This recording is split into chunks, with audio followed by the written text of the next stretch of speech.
And you're not finished just because you mechanically fix something. Always come back, check before you start, check after you finish. Check your voltage. Let's wait for it to engage. There we go. We got 13.4 volts to the coil.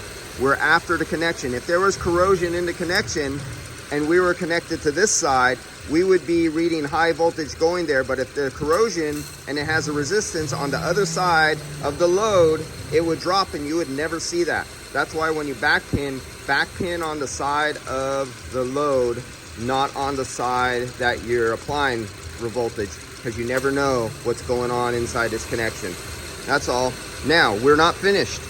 Now, to prove that it's run, this gets parked off to the side and let it run for 30 minutes with the hood closed, so it gets the compressor coil windings hot, everything gets hot.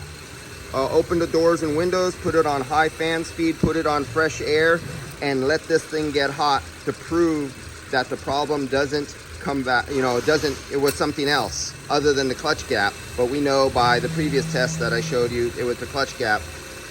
But you always want to check, double check, and triple check, because you don't want a bad reputation sending off something to your customer. They go out on the weekend when it's hot and now they're coming back again. That doesn't look good for you. Technician's not happy, shop owner's not happy, customer's not happy.